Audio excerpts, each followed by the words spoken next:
एक अमीर बहन ने अपनी शादी पर गरीब मजदूर भाई को नहीं बुलाया ताकि उसकी नाक नहीं कट जाए। भाई फिर भी पुराने कपड़ों में छुपकर शादी में पहुंच गया और बहन को शगुन का लिफाफा देकर चला गया।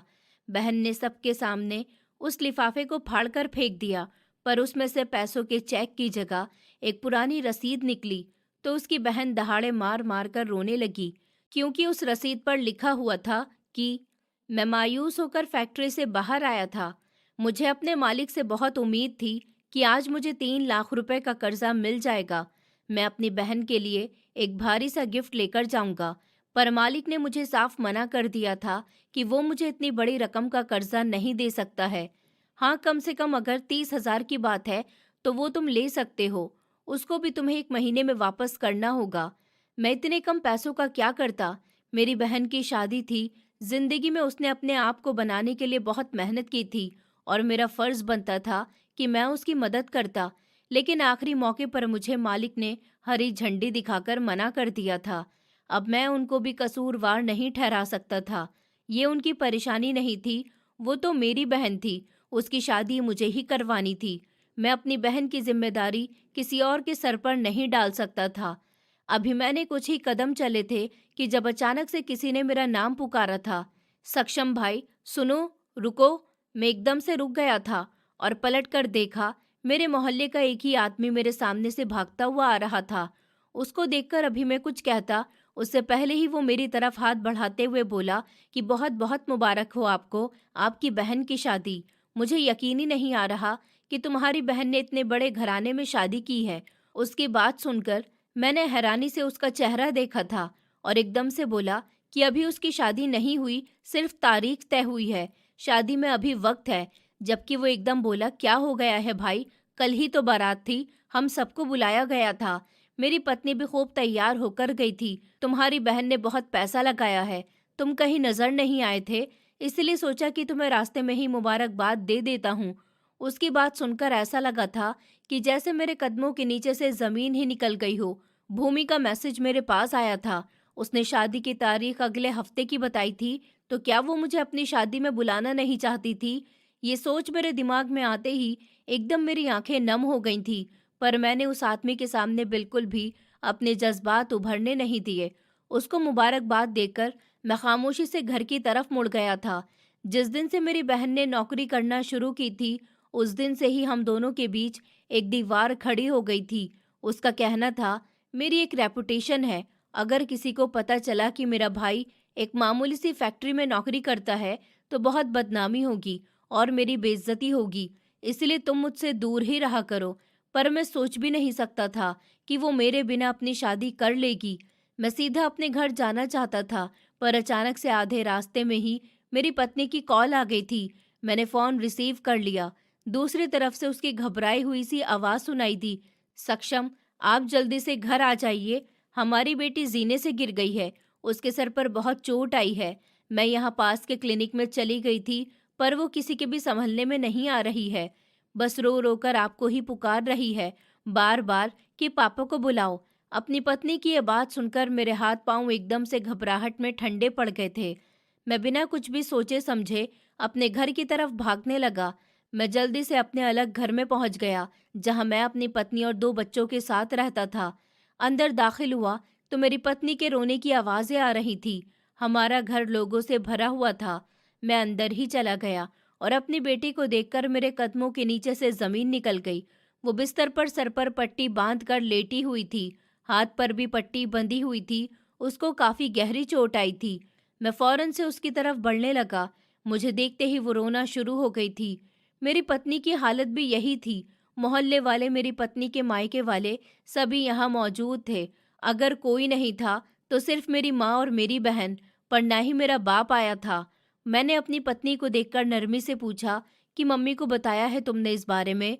तो उसने सर हाँ में हिला दिया था और रोते हुए बोली, आपसे पहले उन्हीं को फोन किया था, तो उनका कहना है वो अपनी बेटी की शादी के झमेलों में लगी हुई हैं। जैसे ही वो सब काम से निपट जाएंगी, वो मिलने के लिए आ जाएंगी।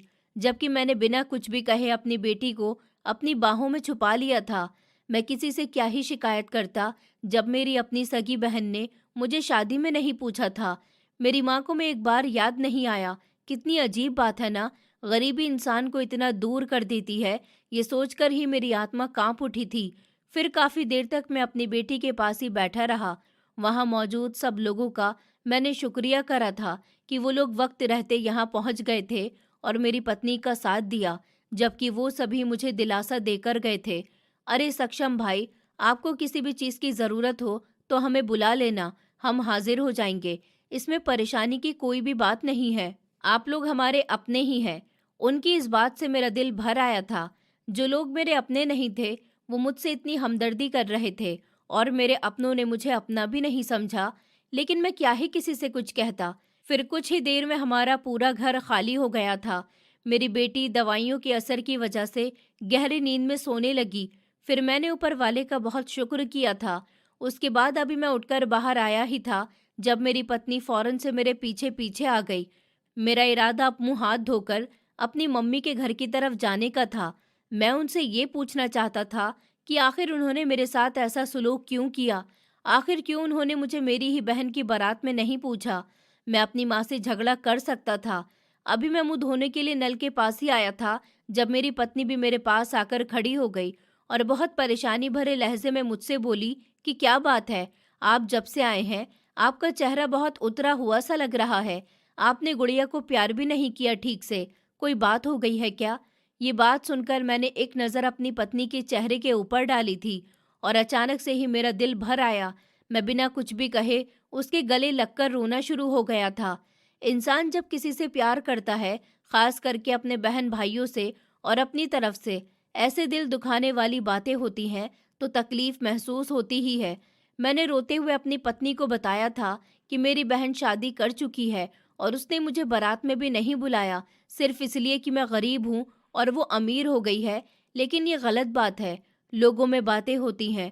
अब देखो, मोहल्ले का एक लड़का मुझे मिला था तो उसने मिलकर मुझे मुबारकबाद नहीं दी, बल्कि उसने मेरा मजाक उड़ाया और ये सब मेरी बहन की वजह से हुआ। अगर वो इंसानियत के नाते ही मुझे पूछ लेती तो उसका क्या चला जाता भला। उसने मुझे झूठी तारीख सेंड करी थी, जैसे वो कोई फॉर्मेलिटी पूरी कर रही हो। आखिर ये सब करके वो मुझे क्या जताना चाह रही है? अच्छी नौकरी लग जाना ये सब किस्मत की बात होती है, लेकिन ऊपर वाला कब किसका सिक्का पलट दे, कब किसकी किस्मत को खाक से आसमान तक पहुंचा दे, किसी को नहीं पता। मेरी बात सुनकर मेरी पत्नी कंधे पर हाथ रखकर नरमी से बोली थी, कोई बात नहीं है, वो नादान है। जब इंसान के पास नया नया पैसा आता है तो उसका दिमाग इतना ही चलता है, पर आप उसके भाई हो और एक भाई बाप के बराबर दर्जा रखता है।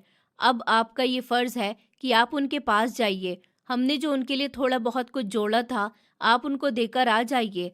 ये आपकी जिम्मेदारी है। अगर वो आपको अब अपने रिसेप्शन में भी नहीं बुलाती तो आप नहीं जाना, पर आप मम्मी के पास जरूर जाइए और होकर आइए। उनको आपकी जरूरत है। उस बात का अंदाजा मुझे था। वो हमें शादी में नहीं बुलाना चाहती, पर इस बात का अंदाजा बिल्कुल भी नहीं था कि वो मुझे एक झूठी तारीख दे देगी। अपनी पत्नी की ये बात सुनकर मैं उससे बोला था कि तुम्हारा बहुत बहुत शुक्रिया। तुमने मुझे हर मुश्किल वक्त में समझाया है। मैं क्या चाह रहा हूँ, मेरे दिल में क्या चल रहा है, पता नहीं। तुम्हें कैसे पता चल जाता है?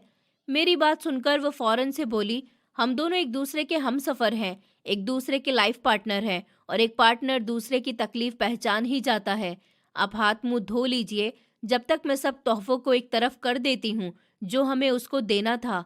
मैं भी आपके साथ चलती, पर हमारी गुड़िया के साथ जो हादसा हुआ, मेरी हिम्मत ही नहीं हो रही है कि अब मैं कहीं पर भी उसको अकेली छोड़कर जाऊं। अपनी पत्नी की बात सुनकर मैंने खामोशी से मुंह हाथ धो लिया था और कमरे में आ गया था। मेरी पत्नी ने बहुत मुश्किल से पैसे जमा करके मेरी बहन के लिए 4 जोड़ी कपड़े और एक हॉटपॉट का सेट और कुछ बर्तन भी थे जो उसने खरीदे थे। फिर मैं वो सामान लेकर अपनी बाइक पर बैठ गया था। मम्मी का घर मेरे घर से थोड़ा दूर ही था। मैं कच्ची बस्ती में रहता था और मम्मी और बहन ऊंचे इलाके में रहते थे। गाड़ी पर बैठकर मैं सीधा उनके घर की तरफ चल दिया। बार बार मेरी आंखें धुंधला रही थी, पर मैं खुद को संभाल रहा था कि ये दुनिया का दस्तूर है। अक्सर हालात में हमें ऐसी तकलीफें भी बर्दाश्त करनी ही पड़ती हैं। थोड़ी देर के बाद मैं उस इलाके में दाखिल हो गया था। वहाँ का वॉचमैन मुझे जानता था, वरना बाइक वाले इतनी आसानी से अंदर नहीं जाते थे। उसने मुझे अंदर जाने दिया। मैंने गाड़ी सीधा जाकर अपनी बहन और माँ के बंगले के सामने रोक दी थी।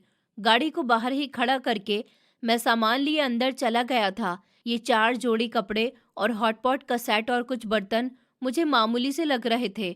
मुझे यकीन था मम्मी ये कपड़े और ये सेट और ये बर्तन कभी भी उस तक नहीं पहुंचाएंगी। मैं अंदर दाखिल हो गया तो लम्हे भर के लिए मेरी आंखें फटी की फटी रह गईं।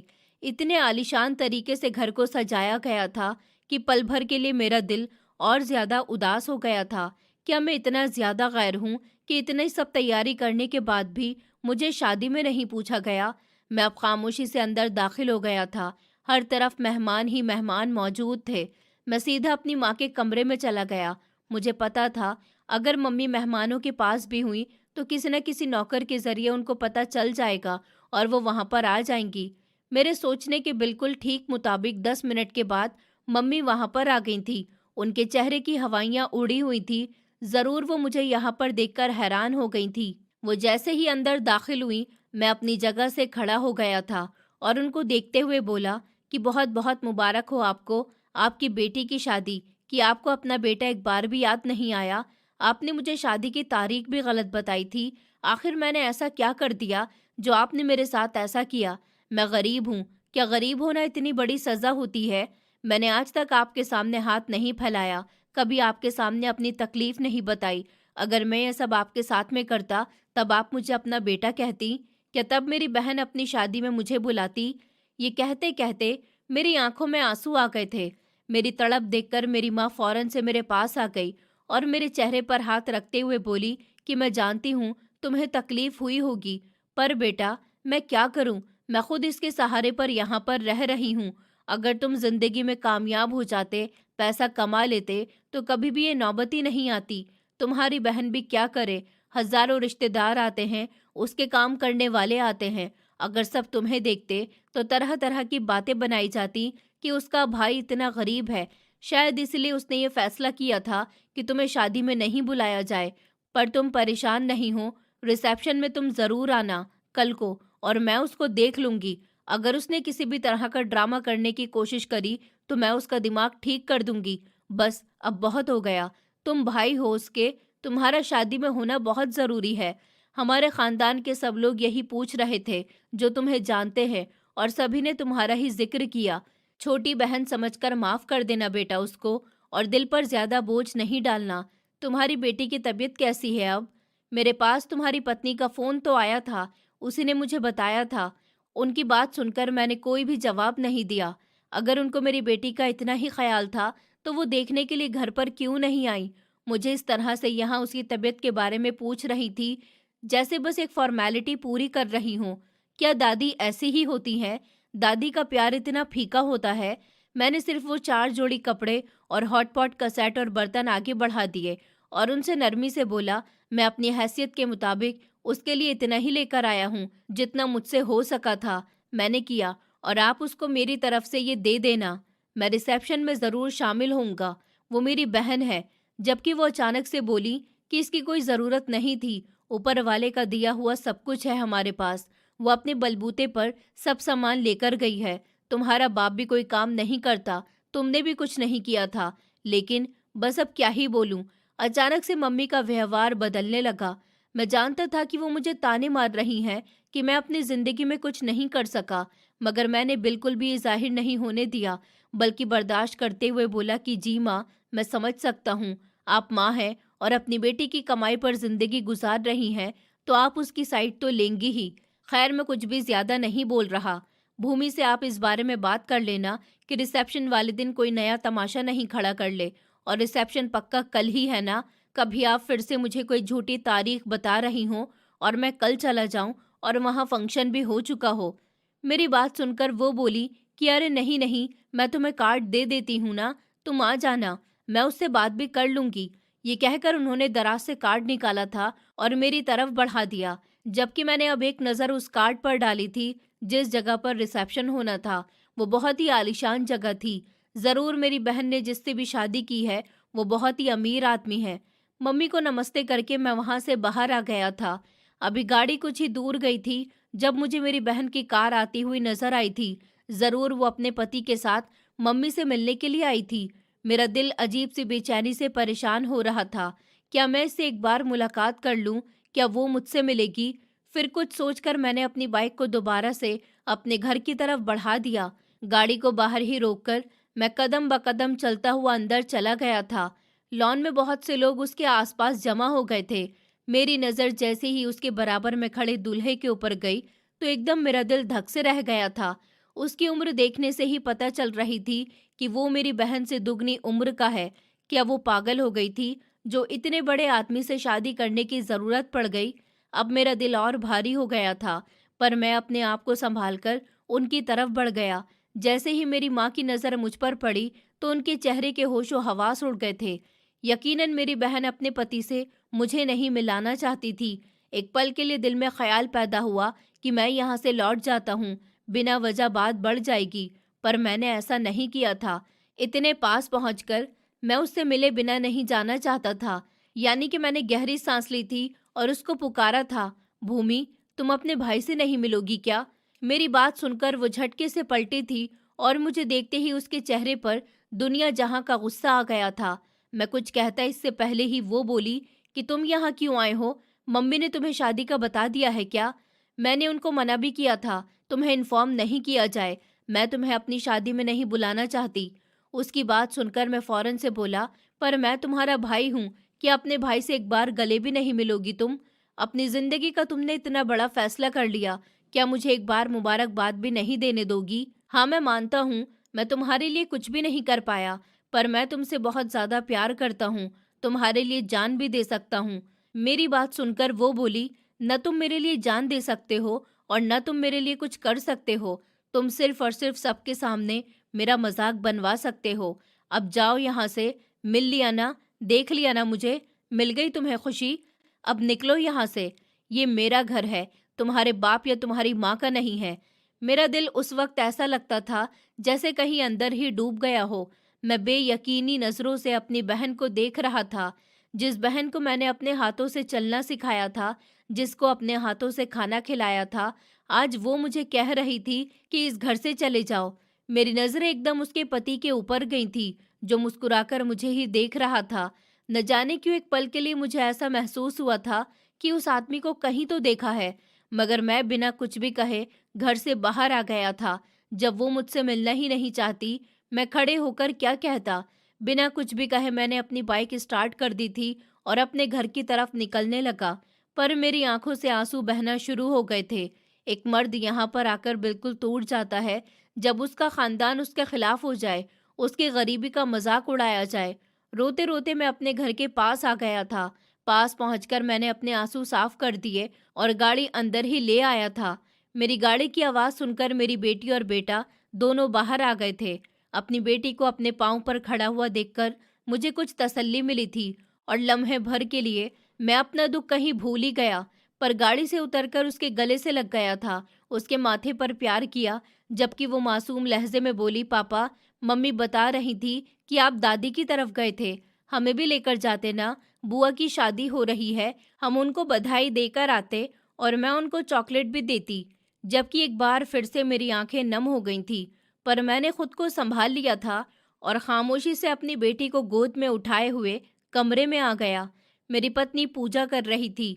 उसकी सबसे अच्छी आदत यही थी, वो कभी पूजा करना नहीं भूलती थी।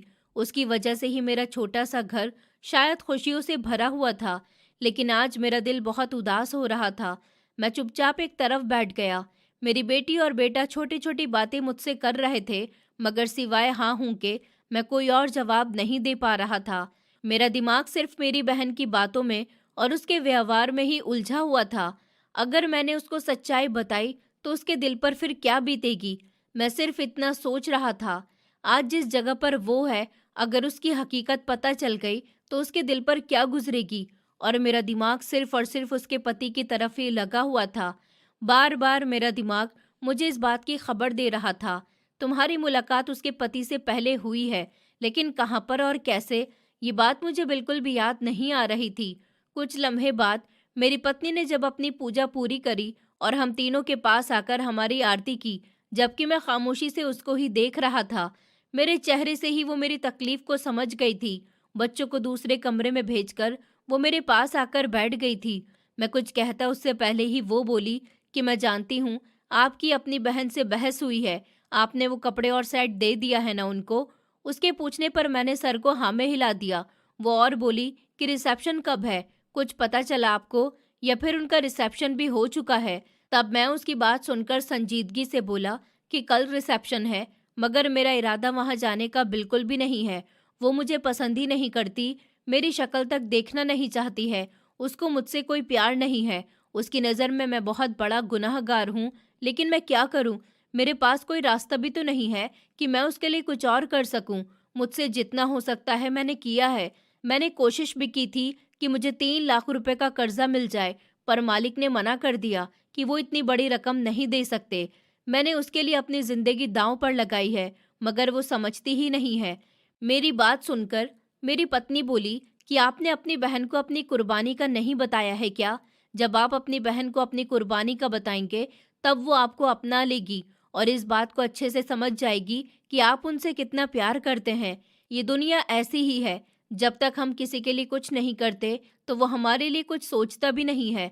मेरी बातों का बुरा नहीं मानना, पर यही हकीकत है और इसी पर दुनिया चल रही है। बहन हो या भाई हो, माँ बाप हो, यहाँ तक कि औलाद भी हो, जब तक हम उनके लिए कुछ नहीं करेंगे और उनको अपनी कुर्बानी का नहीं बताएंगे, तो वो हमें अपना कभी बोलेंगे ही नहीं। आपके लिए यही बेहतर होगा, कल आप रिसेप्शन में जाओ और कल ही उसको बताओ आपने उसके लिए क्या कुछ किया है। आज जो आप अपनी ज़िंदगी में कुछ नहीं कर पा रहे, ये सब इसकी ही वजह से है। शायद उसके दिल में आपके लिए रहम पैदा हो जाए। अपनी पत्नी की ये बात सुनकर मैं फ़ौरन से बोला, पर कल उसका बहुत ही ख़ास दिन है। मैं उसका ये ख़ास दिन ख़राब नहीं करना चाहता हूँ। वो बहुत मासूम है, अभी ज़िंदगी को अच्छी तरह से नहीं जानती है। और तुम्हें पता है, उसने अपने से दुगनी उम्र के मर्द से शादी कर ली है और पता नहीं क्यों उस आदमी को देखकर ऐसा लगता है कि जैसे हमारी पहले भी मुलाकात हो चुकी है और वो आदमी मुझे ठीक नहीं लग रहा। उसके चेहरे पर एक अजीब सी शातिराना मुस्कुराहट थी। ऐसा लगता था जैसे वो मेरे बारे में बहुत कुछ जानता है और मेरी बहन को मेरे ही खिलाफ इस्तेमाल करना चाहता है। पर वो ऐसा क्यों कर रहा है, ये बात मेरी समझ में नहीं आ रही है। मेरी बात सुनकर मेरी पत्नी बोली कि आपको इन बातों पर ध्यान देने की ज़रूरत नहीं है। आपकी बहन पढ़ी लिखी है, समझदार है, खुद दुनिया देख चुकी है। ये सिर्फ आपका दिमाग है कि उसने दुनिया नहीं देखी है, बल्कि हो सकता है कि वो आपसे ज़्यादा अकल रखती हो। आप सिर्फ और सिर्फ अपने रिश्ते को देखिए। एक भाई होने की हैसियत से आपको जाना चाहिए। हर हाल में मैं आपके साथ हूँ। अगर आप बोलें तो मैं भी चलूँगी। गुड़िया को मम्मी की तरफ छोड़ दूँगी। जबकि मैं सर को ना में हिलाकर बोला कि नहीं, उसकी ज़रूरत नहीं है। कल मैं जाऊँगा और तुम बिल्कुल ठीक बोल रही हो। मैं अपनी कुर्बानी के बारे में भी उसको ज़रूर बताऊँगा कि मैंने उसके लिए कितनी बड़ी कुर्बानी दी थी, अपनी पूरी ज़िंदगी दाँव पर लगाई थी। उसको भी तो पता चले कि मैं उसके लिए कितना कुछ कर चुका हूँ। मेरी बात सुनकर मेरी पत्नी ने सर हाँ में हिलाया और चुपचाप मैं सोने के लिए लेट गया था। रात धीरे धीरे पिघलती ही जा रही थी। बेटी की तबीयत सही नहीं थी, उसकी भी टेंशन थी और दूसरी तरफ उस बात की भी फिक्र हो रही थी, कल अपनी बहन के सामने सच्चाई कैसे बताऊंगा। पर अब छुपाने का कोई भी फायदा नहीं था। अगली सुबह का सूरज पूरी तेजी से रोशन हुआ था। मेरे जागते ही मेरी पत्नी ने मुझे बता दिया कि वो उस लिफाफे में रसीद रख चुकी है। जब आपकी बहन वो रसीद देखेगी तो उसको खुद अंदाजा हो जाएगा आप दोनों की जिंदगी में कितने बदलाव आ चुके हैं। मैंने उस बात का कोई जवाब नहीं दिया था, बस अपनी बेटी को प्यार किया और अपनी पत्नी को उसका ख्याल रखने को कहा। फिर मैं फैक्ट्री में चला गया था। वहाँ काम पर भी मेरा बिल्कुल भी दिल नहीं लग रहा था। दिल में सिर्फ एक ही ख्याल आ रहा था कि क्या मैं इतना बुरा हूँ। मेरे घर वाले मुझे पूछते भी नहीं हैं। हालांकि मेरी माँ को मेरी सच्चाई का पता है, उसके बावजूद उनके दिल में मेरे लिए कोई रहम भी नहीं है। मेरा दिल बहुत ज़्यादा भारी हो रहा था। शाम के 5 बजते ही फैक्ट्री से छुट्टी हो गई थी और मैं घर आ गया। मेरी पत्नी मेरे लिए पहले ही मेरे कपड़े तैयार कर चुकी थी। कॉटन के सफ़ेद कपड़े बहुत ही खूबसूरत लग रहे थे। मैंने सिर्फ एक नज़र उस पर डाली। मेरा दिल दुख रहा था कि मेरे बच्चे अपनी बुआ की शादी में जाना चाहते हैं, पर हालात ऐसे नहीं थे कि मैं उनको भी अपने साथ लेकर जा पाता। इसलिए बस अपने दिल को मार लिया था। मेरी पत्नी ने खाना वगैरह मुझे दिया, जो मैंने बहुत ही दिल मार कर अपने हलक में उतारा। मेरा दिल किसी भी चीज़ में नहीं लग रहा था। फिलहाल मैं अकेले वक्त गुजारना चाहता था। जब एक नामुमकिन चीज़ हो रही हो तो शायद ऐसा लगता है कि मेरा घर बड़ा नहीं था, एक छोटा सा कमरा था। बैठक और किचन थी। बच्चों के लिए एक छोटा सा कमरा बना हुआ था जहाँ पर उनके खिलौने वगैरह मौजूद थे। कुछ ही देर के बाद मैं खामोशी से उठकर बाहर चला गया। काफ़ी टाइम तक मैं बाहर ही रहा और रात 8 बजे मैं घर के अंदर आया था। मेरे कपड़े और चप्पल वगैरह भी साफ करके मेरी पत्नी ने अलग रख दिए थे। फिर मैंने चुपचाप अपने कपड़े बदले, चप्पलें पहनी और शीशे के सामने खड़ा हो गया। वक्त से पहले ही मैं काफ़ी बूढ़ा हो चुका था। शायद हालात इतने ज़्यादा कॉम्प्लिकेटेड थे कि मुझे अपना होश ही नहीं रहता था। आज काफ़ी फुर्सत से मैं खुद को शीशे में देख रहा था। तैयार होने के बाद मैंने एक नज़र अपनी पत्नी के ऊपर डाली, जो खामोशी से दोनों बच्चों को लिए हुए बैठी हुई थी। मैं धीरे से बोला कि लिफाफा कहाँ पर रखा है। लहजा लड़खड़ाने लगा। मैंने कभी नहीं सोचा था कि अपनी बहन को ये सब भी दिखाऊंगा, पर जो हालात पैदा हो चुके थे उसके मुताबिक एक बार ये सच्चाई उसके सामने आना बहुत ज़रूरी थी। मेरी पत्नी अपनी जगह से खड़ी हुई, अलमारी से लिफाफा निकालकर उसने मेरे सामने रख दिया और नरमी से बोली कि जानती हूँ आपके लिए ये एक बहुत ही मुश्किल वक्त है, पर आपकी बहन को सच्चाई का पता होना चाहिए। आपके 2 बच्चे हैं, लेकिन उसके बावजूद आपने अपनी बहन के बारे में भी सोचा। आपकी पत्नी है, आपने उसका भी ख्याल नहीं किया, अपनी ज़िंदगी को दांव पर लगाया, सिर्फ और सिर्फ उसकी खातिर। अब उसका हक बनता है, अगर कुछ नहीं दे सकती तो कम से कम आपको उसका प्यार और उसका मान तो मिलना चाहिए ना। भाई भी इंसान होते हैं, उनको भी तकलीफ होती है और ये बात आपकी बहन को ज़रूर पता चलनी चाहिए। अपनी पत्नी की बात सुनकर मैंने उसको गले से लगा लिया था और उसको ख्याल रखने का बोलकर घर से निकल गया। मुझे नहीं पता था कि मेरी बहन आज मेरे साथ कैसा व्यवहार रखने वाली है। मुझे इस बात का भी नहीं पता था क्या मुझे अंदर जाने दिया जाएगा या नहीं, या फिर अमीरों की शादी थी। यहाँ पर हर जगह गार्ड्स खड़े होते हैं, अगर कोई बिना इनविटेशन के है तो उसको निकाल दिया जाता है। ऐसे ही बहुत सी सिचुएशन होती हैं और उन सबको पार करके मुझे अंदर जाना था। आज उसे असली हकीकत याद दिलानी थी जो मैंने उसके लिए किया था। फिर मैं उस जगह पर पहुंच गया जहां उसका आज रिसेप्शन रखा गया था। बाहर से ही वो जगह इतनी खूबसूरत थी कि एक पल के लिए मुझे अपने आप ही छोटा लगने लगा, मगर मैंने हिम्मत नहीं हारी। उस जगह के बाहर काफ़ी बड़ी बड़ी गाड़ियां खड़ी हुई थी। ज़रूर सब मेरी बहन के ही दोस्त होंगे। मैंने अपनी बाइक को एक तरफ लगा दिया और अंदर दाखिल हो गया। इत्तेफाक के तौर पर वहां पर कोई गार्ड वगैरह नहीं था। ये शायद साजिश के तौर पर खड़ा ही नहीं किया गया था। मैं चुपचाप अंदर गया। बहुत ही खूबसूरत इवेंट तय किया गया था। मेरा दिल एकदम से उदास हुआ। मेरी माँ मेरे बच्चों की दादी थी, कम से कम वो ही इस बात का तो एहसास कर लेती। अगर मेरे बेटे के बच्चे नहीं आएंगे तो फिर उन्हें कितना दुख होगा। क्या वो इंसान नहीं है? क्या गरीब लोगों का दिल नहीं होता?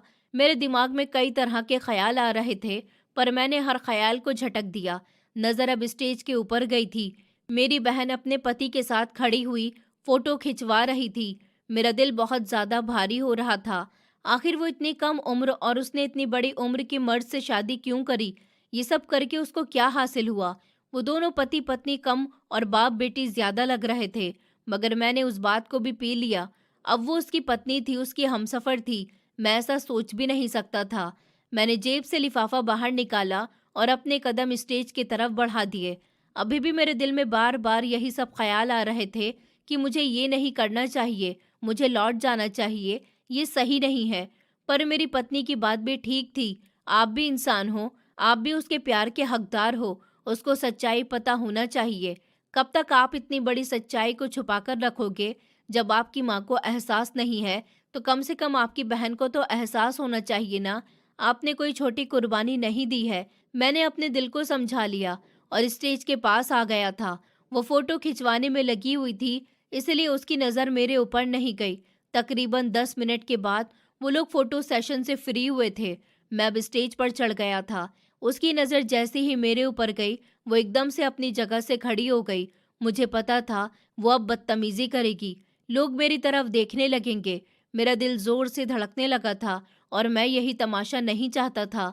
कुछ भी था, खैर वो मेरे घर की इज्जत थी और बहन बेटियों पर इज्जत ज़रा भी ख़राब नहीं होना चाहिए। मेरी बहन पास आते ही गुस्से से बोली कि यहाँ पर क्यों आए हो? मैंने तुम्हें अपनी शादी में इनवाइट ही नहीं किया, फिर क्या देखने के लिए आए हो तुम? तुम जैसे लोग मेरे सामने खड़े होने की हैसियत भी नहीं रखते हो, जाओ यहाँ से। जबकि मैं उसको देखते हुए बोला, मैं यहाँ पर सिर्फ तुम्हें आशीर्वाद और ये लिफाफा देने के लिए आया हूँ। जानता हूँ कि तुम्हारे सामने खड़े होने की मेरी औकात नहीं है, लेकिन आज तुम्हें हकीकत पता चल जाएगी, इसी में भलाई है। मेरी बात सुनकर वो एकदम से भड़क उठी। मुझे किसी भी तरह की भलाई नहीं चाहिए, बस बहुत हो गया। जाओ यहाँ से, मेरा फंक्शन खराब मत करो, लोग तुम्हें देख रहे हैं। मैं उसको देखते हुए बोला कि आज सच्चाई तुम्हें पता चल के ही रहेगी। तुम मुझे आज जितना भी धुतकार दो, मैं तुम्हारे सामने खड़े होकर सच्चाई जरूर बताऊंगा। माँ एक जालिम औरत है और औलाद को दूर कर रही है, सिर्फ पैसे की वजह से। आज मैं उनकी औलाद को हर हकीकत से जाहिर करूंगा। जो दूरियां हम दोनों में पैदा हुई हैं, वो सब खत्म हो जाएंगी। ये सब मेरी तरफ से तुम्हारे लिए बेहतर होगा। इसको घर जाकर खोलना। ये कहते ही मैंने लिफाफा उसकी तरफ बढ़ा दिया, जब अचानक से वो झपटने वाले अंदाज में लिफाफा छीनते हुए बोली कि नहीं, मैं अभी के अभी देखूंगी कि तुम क्या दे सकते हो। ज्यादा से ज्यादा 1000 रुपए दिए होंगे, तुम्हारी यही औकात है। ये कहकर उसने लिफाफा फाड़ दिया। अंदर से वो रसीद बाहर आई थी, जिसकी उम्मीद शायद उसने कभी की नहीं थी। अगला पल पूरे हॉल में मौजूद लोगों के लिए हैरान कर देने वाला था। वो दुल्हन बनी हुई जमीन पर घुटनों के बल गिर गई। आंखों में आंसू ही आंसू थे, जबकि मैं अब 2 कदम पीछे हो गया था। उसके पति ने फौरन से उसको संभाला, पर वो अचानक ही मेरी तरफ देखते हुए बोली कि ये सब हकीकत नहीं है, या फिर कोई जाल है। झूठ नहीं बोलना, तुम्हें पापा की कसम। तो मैंने सर को नामे हिलाया और उसको देखते हुए बोला कि तुम इन रसीदों को गौर से देख लो। तुम्हें सच्चाई का पता चल जाएगा कि कौन सच बोल रहा है और कौन झूठ। ये सुनने की देर थी, उसने फौरन से रसीद खोलकर पढ़ना शुरू कर दी और अब अगला पल और ज्यादा हैरान कर देने वाला था। वो बुरी तरह से रोने लगी कि ऐसा नहीं हो सकता, ये कैसे मुमकिन है। यानी कि मुझे धोखे में रखा गया और धोखे में मेरी माँ और मेरे पति। ये कैसे हो सकता है। मुझे गुर्दा देने वाला कोई और नहीं बल्कि मेरा अपना भाई था। फिर इन दोनों ने मुझसे झूठ क्यों बोला। ए ऊपर वाले, ये सब क्या है। ये कहते ही वो एक बार फिर से फूट फूट कर रोने लगी। मैं उसके पास ही बैठ गया और उसका हाथ पकड़कर बोला कि क्या कहना चाहती हो। वो बोली, जब मैंने अपनी तकलीफ के वक्त तुम्हारे बारे में पूछा था, तो मम्मी ने मुझे यही बोला था कि तुम आए ही नहीं हो, तुम्हें इन मामलों में दखल नहीं देना है। यही वजह है कि मैं तुमसे नफरत करने लगी थी। पर मुझे क्या पता था तुम दूसरे ही कमरे में मेरी खातिर लेटे हुए हो। तुमने मुझे अपना गुर्दा क्यों दिया। तुम्हारी अपनी जिंदगी है, तुम्हारी पत्नी है, तुम्हारे 2 बच्चे भी हैं। तुमने ऐसा कदम क्यों उठाया। अपनी बहन की बात सुनकर मैं बोला कि तुम्हारे 2 गोलियां लग गई थी, दोनों गुर्दे खराब हो गए थे। डॉक्टर का कहना था अगर वक्त रहते तुम्हें गुर्दा नहीं दिया गया तो तुम मौत के मुंह में जा सकती थी। मैंने हमेशा तुम्हें अपनी बहन नहीं बल्कि अपनी बेटी समझा। यही वजह थी कि सबसे पहले मैंने डोनर तलाश करने की कोशिश करी थी, पर कहीं से भी गुर्दे का बंदोबस्त ही नहीं हो पाया। यही वजह थी, जब डोनर नहीं मिला तो मैंने अपने गुर्दे का टेस्ट दिया और ऊपर वाले की करनी ऐसी हुई कि मेरा गुर्दा तुमसे मैच हो गया और मैंने फौरन से हामी भर ली। मेरी पत्नी ने उस वक्त मुझे बिल्कुल भी नहीं रोका था, बल्कि उसने मेरा हौसला बढ़ाया था कि बहनों के काम भाई ही आते हैं। ये सब बताने का मकसद तुम पर एहसान जताना नहीं है। सिर्फ मैं इतना चाहता हूँ कि तुम मुझे अपना भाई और मेरे बच्चों को अपना भतीजी भतीजा समझो। उनको गले से लगाओ, उनको अपना प्यार दो। वो तुम्हारे प्यार को तरस गए हैं। वो अपनी पुरानी बुआ को याद करते हैं और मैं भी अपनी बहन को बहुत ज्यादा याद करता हूँ। ऊपर वाले के लिए सब कुछ खत्म कर दो। मेरी बात सुनकर वो अपनी जगह से खड़ी हो गई और बिना समझने का मौका दिए उसने अपने पति के मुंह पर एक जोरदार थप्पड़ मार दिया। जबकि मैं हैरत से अपनी बहन की शक्ल देखने लगा था कि ये सब क्या कर रही है, वो गुस्से से चिल्लाकर बोली कि मुझे तलाक दे दो, अभी के अभी। तुम क्या समझते हो कि मैं तुम्हारी हकीकत जान नहीं पाऊंगी। तुम मुझे ये बोलते रहे कि मुझ पर गोली चलाने वाला मेरा अपना भाई है और मुझे गुर्दा तुमने दिया है। फिर ये सब क्या है। मेरे साथ तुमने मजाक किया। मैं तुम्हें जिंदा नहीं छोड़ूंगी। जबकि मैं हैरत से उस आदमी को देखने लगा। वो फौरन से मेरी माँ की तरफ इशारा करते हुए बोला कि ये सब करने के लिए मुझे तुम्हारी माँ ने नहीं बोला था। मैं तुम्हें बहुत पसंद करता हूँ, इतना कि तुम्हें हासिल करने के लिए कुछ भी कर सकता था। इसलिए मैंने तुम्हारी माँ के बताए हुए हर फैसले को माना था। तुम्हारी माँ ने मुझसे बोला कि तुम्हारे लिए मैं कोई कुर्बानी दूं, पर मुझे कुछ समझ नहीं आ रहा था। मेरा इरादा तुम्हें जख्मी करने का था और फिर तुम्हारा ख्याल करने का, पर शूटर ने जल्दबाजी की और तुम्हारे दोनों गुर्दे ही खराब हो गए। मैं तुम्हें अपना गुर्दा कैसे दे देता। मेरा और तुम्हारा गुर्दा मैच ही नहीं हो सकता था। जब ये बात तुम्हारी माँ को पता चली तो उन्होंने तुम्हारे भाई के सामने रोना धोना शुरू कर दिया और उसका गुर्दा तुम्हें दे दिया, और मुझे यही समझाया गया कि तुम्हारे सामने मैं यही दिखावा करूं कि मैंने तुम्हें गुर्दा दिया है। दरअसल तुम्हारी माँ तुम्हारे लिए एक अमीर आदमी ही चाहती थी, उसमें कोई शर्मिंदगी की बात नहीं है। हर माँ यही चाहती है, माँ का यही सपना होता है कि उसकी बेटी अच्छे घर में शादी करके जाए। बस मैं थोड़ा खुदगर्ज हो गया था, पर मैं तुमसे माफ़ी मांगता हूँ, मुझे माफ़ कर दो। उस आदमी की बात सुनकर मुझे अब याद आया था कि जब मुझे बेहोश किया जा रहा था, मैंने आखिरी चेहरा उसी का ही देखा था। यानी कि ये आदमी शुरू दिन से ही मेरी बहन के साथ था और मुझे पता ही नहीं चला। मेरी बहन ने मुझसे हाथ जोड़कर माफ़ी मांगी। सबकी आंखें रोनिहार हो गईं, जबकि मैंने बिना कुछ भी कहे उसको अपने गले से लगा लिया। मेरी बहन ने उस आदमी के ऊपर केस कर दिया। ऊपर वाले का दिया हुआ उसके पास भी बहुत कुछ था। उसको किसी अमीर मर्द की ज़रूरत नहीं थी। वो अपने बलबूते पर बहुत कुछ कर सकती थी। उसने फौरन से डाइवोर्स के पेपर्स तैयार करवाए और उस इंसान से अलग हो गई। ऐसे इंसान के साथ रहकर वो क्या ही करती। मेरी माँ भी हम दोनों बहन भाइयों के सामने बहुत शर्मिंदा हुई थी। मैंने उनसे कुछ भी नहीं बोला। मैं भला क्या बोलता, मेरे पास किसी का प्यार ही कहाँ था। पर मेरी बहन ने मम्मी को बहुत सुनाया। पापा भी बहुत नाराज़ हुए कि तुमने दोनों बहन भाई को अलग अलग करवा दिया। ये सब करके तुम्हें क्या हासिल हुआ था? जबकि मम्मी का कहना था कि मैं सिर्फ अपनी बेटी की ज़िंदगी बनाना चाहती थी। बेटे ने अपनी मर्जी करके शादी करी थी, पर मैं अपनी बेटी के साथ ये सब नहीं होता हुआ देखना चाहती थी। वो कब तक मेहनत करती, मैं चाहती थी कि वो शादी कर ले और एक ऐसे इंसान को अपनी ज़िंदगी में शामिल कर ले जो उसकी हर ख्वाहिश को पूरा कर दे। मेरी बहन मेरी माँ से नाराज़ रहने लगी थी, पर मेरे समझाने पर उसने उनको भी माफ़ कर दिया। अब ऊपर वाले ने उसकी ज़िंदगी में एक बेहतरीन हमसफ़र को भेजा है, युवान। वो बहुत ही अच्छा इंसान है। मेरी बहन की उम्र से 4 साल बड़ा है। दोनों के बीच बहुत अच्छी बॉन्डिंग है। ये देखकर मैं बहुत खुश हूँ कि मेरी बहन अब अपनी ज़िंदगी में एक अच्छे हमसफ़र को शामिल कर चुकी है। उसने मुझे भी एक छोटा सा कारोबार करवाया। मैंने उसको बहुत मना किया था कि मुझे सिर्फ तुम्हारा साथ चाहिए, तुम्हारा पैसा नहीं।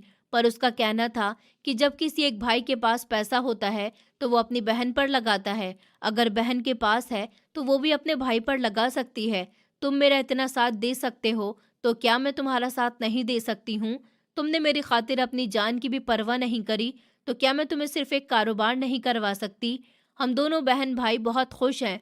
मैं ऊपर वाले का जितना भी शुक्र करूँ ना, तो वो कम ही कम है। ऊपर वाले ने मुझे बहुत ही अच्छी औरत पत्नी के रूप में दे दी, जो मेरे हर दर्द को समझती है, मेरी हर तकलीफ को समझती है। ऊपर वाले का जितना शुक्र करो, कम ही कम है। आप सब सुनने वालों को मैं यही कहना चाहूँगा कि जब भी अपने लाइफ पार्टनर को समझने की बात आए, तो उसके दिल की बात समझना, जो वो कह रहा है। मर्द को कोई भी हो, वो अपने परिवार को नहीं छोड़ सकता। वो अपने परिवार से बहुत प्यार करता है, और यही बात एक मर्द के लिए भी है कि एक औरत के साथ कभी भी जुल्म नहीं करना चाहिए। उसके जज्बात को भी समझना चाहिए कि वो अपने परिवार से कितना प्यार करती है, और कभी भी किसी की बातों में नहीं आना चाहिए जब तक सबूत हाथ में न हो, वरना ये दुनिया आपको बेच खाएगी।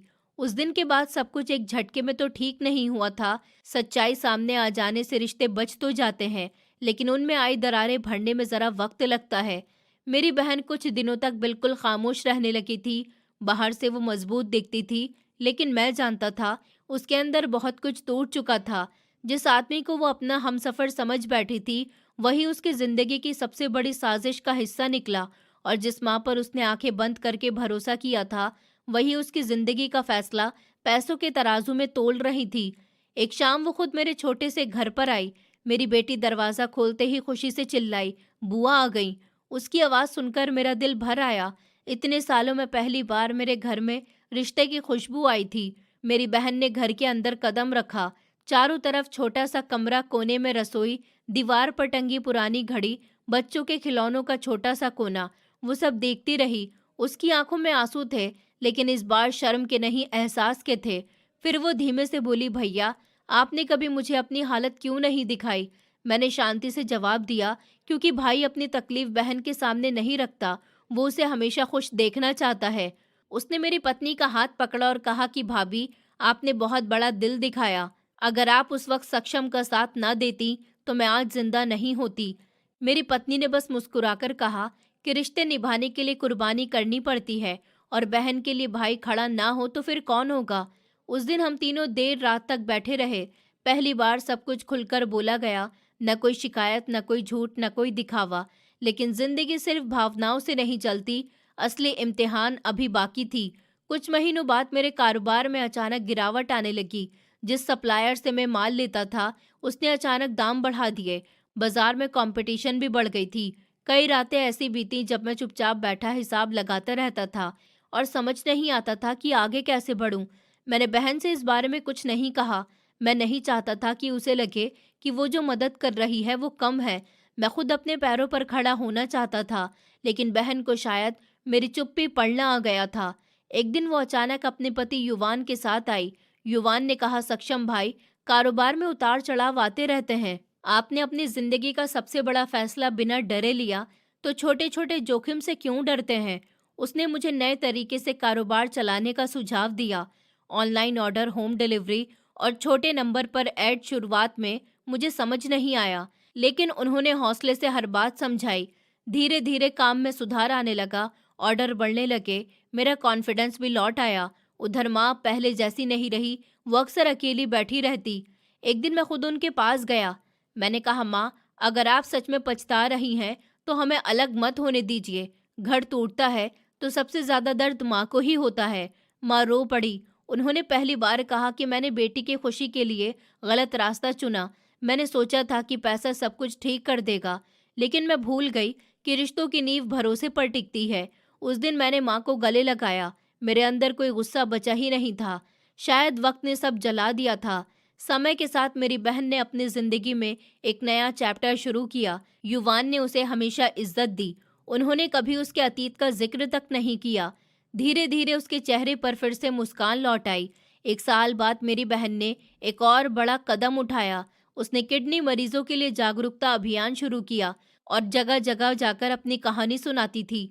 वो खुलकर बताती कि कैसे गलतफहमी ने उसे अपने भाई से दूर कर दिया और कैसे सच्चाई ने सब कुछ बदल दिया। मैं हर उस जगह में पीछे बैठा रहता था। वो मंच पर खड़ी होकर जब मेरा नाम लेती तो मेरा सिर अपने आप झुक जाता था। मुझे गर्व नहीं, बस तसल्ली होती थी। मेरे बच्चे अब बड़े हो रहे थे। एक दिन मेरा बेटा मेरे पास आया और बोला, पापा, लोग कहते हैं आप हीरो हो, क्या सच में? इस पर मैं हंस पड़ा। मैंने कहा, हीरो वो होता है जो सही वक्त पर सही फैसला ले। मैंने सिर्फ अपने दिल की सुनी थी। उसने मासूमियत से कहा, तो मैं भी बड़ा होकर आपकी तरह बनूंगा। उसकी बात सुनकर मेरी आंखें भर आईं। आज जब मैं पीछे मुड़कर देखता हूँ तो समझ आता है कि असली ताकत पैसा नहीं है, भरोसा है। अगर उस दिन मैंने पत्नी की बात ना मानी होती, अगर मैं डरकर लौट गया होता, तो शायद मेरी जिंदगी अधूरी ही रह जाती। अब हमारा घर छोटा जरूर है, लेकिन दिलों में जगह बहुत है। माँ का पछतावा, बहन की इज्जत, पत्नी का साथ और बच्चों की हंसी, यही मेरी असली दौलत है। और रिश्ते अगर सच्चाई पर टिके हों तो कोई साजिश उन्हें तोड़ नहीं सकती। और अगर कभी टूट भी जाएं तो उन्हें जोड़ने के लिए सिर्फ एक कदम काफी होता है, सच्चाई का कदम। इसी तरह समय धीरे धीरे अपनी रफ्तार से आगे बढ़ रहा था। बाहर से सब कुछ संभलता हुआ दिख रहा था, लेकिन अंदर कई परतें अभी भी खुलनी बाकी थी। जिंदगी कभी एक सीधी लकीर की तरह नहीं होती, उसमें मोड़ भी आते हैं, और ऐसे मोड़ आते हैं जो इंसान को फिर से परखते हैं। मेरे कारोबार को अब 2 साल हो चुके थे। काम पहले से बेहतर चल रहा था। मैंने एक छोटा सा गोदाम किराए पर ले लिया था। 2 लड़के काम पर रखे थे। पहली बार मुझे लगा कि मैं सच में अपने पैरों पर खड़ा हूँ, लेकिन शायद ऊपर वाला चाहता था कि मैं अभी और मजबूत बनूं। एक दिन अचानक से टैक्स विभाग का नोटिस आ गया। मुझे समझ नहीं आया कि गलती कहाँ हुई है। मेरे सारे कागज साफ थे, फिर भी जांच की बात लिखी हुई थी। मेरे हाथ कांप गए। अगर कारोबार बंद हो जाता तो घर फिर उसी हाल में पहुंच जाता जहां से मैंने शुरू किया था। मैंने रात भर फाइलें देखी और पत्नी चुपचाप मेरे पास बैठी रही। उसने बस इतना कहा कि डरने से सच नहीं बदलता। अगर तुमने कुछ गलत नहीं किया तो चिंता मत करो। अगले दिन मैं ऑफिस गया। वहां पता चला कि किसी ने झूठी शिकायत की है कि मैं काला धन छुपा रहा हूँ। मुझे समझने में देर नहीं लगी कि ये वही आदमी कर सकता है जिसे मेरी बहन ने ठुकराया था। उसकी नफरत अब भी जिंदा थी। इस बारे में मैंने बहन को कुछ नहीं बताया। मैं नहीं चाहता था कि वो फिर से उस अतीत में जाए, लेकिन बात उससे छुपी नहीं रह सकी। उसे किसी के जरिए सारी खबर मिल गई। वो उसी शाम मेरे पास आई। उसके चेहरे पर गुस्सा था, लेकिन इस बार वो डर नहीं रही थी। उसने कहा, भैया, अब मैं चुप नहीं बैठूंगी। उसने अगर आपको परेशान करने की कोशिश की है तो उसे कानून का जवाब मिलेगा। मैंने उसे रोका। हम बदले की आग में नहीं जलेंगे। सच हमारे साथ है। जांच हुई, हर कागज चेक हुआ, हर लेन देन देखा गया। आखिरकार साफ साबित हुआ कि शिकायत झूठी थी। ऑफिस से बाहर निकलते वक्त मुझे लगा जैसे कंधों से पहाड़ उतर गया हो।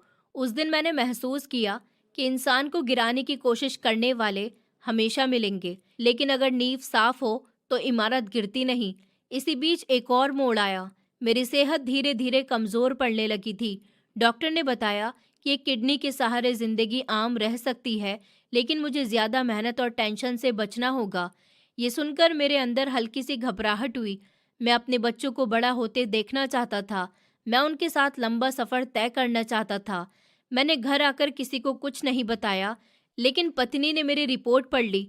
वो कुछ देर चुप रही, फिर बोली, अब आप सिर्फ अपने नहीं रहे, आपको अपना ख्याल रखना होगा। कुर्बानी करना अच्छी बात है, पर खुद को खत्म कर देना समझदारी नहीं है। उसकी बात ने मुझे अंदर तक छू लिया। मैंने काम का बोझ थोड़ा कम किया, भरोसेमंद लोगों को जिम्मेदारी सौंपी। पहली बार मैंने सीखा कि सब कुछ अकेले करना ही ताकत नहीं होती, जिम्मेदारी बांटना भी समझदारी होती है। कुछ महीनों के बाद मेरी बहन ने मुझे एक और खबर दी कि वो माँ बनने वाली थी। जब उसने ये बात बताई तो उसकी आंखों में एक अजीब सी चमक थी। उसने कहा, भैया, अगर मेरा बेटा हुआ तो मैं उसे आपका नाम दूंगी। उसकी बात पर मैं मुस्कुरा दिया। नाम से ज्यादा जरूरी है उसे सच्चाई और ईमानदारी सिखाना। उसके बच्चे के जन्म का दिन मेरे लिए किसी त्योहार से कम नहीं था। जब मैंने उसे गोद में लिया तो लगा जैसे जिंदगी ने पूरा चक्र पूरा कर लिया हो। जिस बहन को मैंने मौत के मुंह से निकाला था, वो आज एक नई जिंदगी को जन्म दे रही थी। समय के साथ हमारा परिवार फिर से एक हो गया। त्योहार साथ मनाने लगे। घर में रौनक लौट आई। माँ पहले जैसी सख्त नहीं रही। वो अक्सर कहती कि रिश्ते पैसों से नहीं, हौसले से चलते हैं। मैं उन्हें देखता और सोचता कि शायद हर इंसान को अपनी गलती समझने में वक्त लगता है। एक रात में छत पर बैठा था। हवा ठंडी चल रही थी, आसमान साफ था। मैंने बहुत देर तक सितारों को देखा। जिंदगी ने मुझे कई बार तोड़ा, पर हर बार जोड़ा भी। मैंने खुद से कहा, सक्षम, तूने हार नहीं मानी, तूने नफरत को जगह नहीं दी, और यही तेरी सबसे बड़ी जीत है। आज मेरा कारोबार मेरे साथ है, बच्चे पढ़ाई में अच्छे हैं, बहन भी खुश है, हमारे घर में सुकून है। लेकिन मैं ये भी जानता हूँ कि जिंदगी कभी पूरी तरह आसान नहीं होती। हर सुबह एक नया इम्तिहान लेकर आती है। फर्क सिर्फ इतना है कि अब मैं डरता नहीं हूँ, क्योंकि मैंने एक बात सीख ली है, सच्चाई, सब्र और परिवार का साथ अगर हो तो सबसे मुश्किल रास्ता भी पार किया जा सकता है। आज जब मैं अपनी जिंदगी की इस जगह पर खड़ा हूँ तो पीछे मुड़कर देखता हूँ तो समझ आता है कि असली दौलत पैसा नहीं बल्कि रिश्तों की सच्चाई होती है। मैंने बहन के लिए जो किया वो कोई एहसान नहीं था, ये मेरा फर्ज था। अगर उस दिन मैं डर जाता या चुप रहता तो शायद मेरा परिवार हमेशा के लिए बिखर जाता। मैंने ये सीखा कि गलतफहमियां सबसे खतरनाक दीवार होती हैं, जो अपनों को अपनों से दूर कर देती हैं। लेकिन अगर हिम्मत करके सच को सामने रख दिया जाए तो वही दीवार गिर भी सकती है। मेरी पत्नी ने मुझे सही समय पर सही राह दिखाई। मेरी बहन ने सच्चाई को अपना करके रिश्ते को फिर से जिया, और मेरी माँ ने अपनी गलती मानकर परिवार को जोड़ लिया। आज मेरे पास कोई महल तो नहीं है, लेकिन मेरा घर प्यार से भरा है। बच्चे मुस्कुराते हैं, बहन प्यार से गले लगाती है, और माँ आशीर्वाद देती है। यही मेरी असली जीत है, और मुझे गर्व है कि मैंने रिश्तों को टूटने नहीं दिया। दोस्तों, उम्मीद करती हूँ आपको हमारी कहानी पसंद आई होगी। कहानी पसंद आई है तो वीडियो को लाइक करें, चैनल पर नए हैं तो चैनल को सब्सक्राइब करें, और हाँ, नोटिफिकेशन बेल को ज़रूर दबाएं ताकि अगली अपडेट सबसे पहले आपको मिले।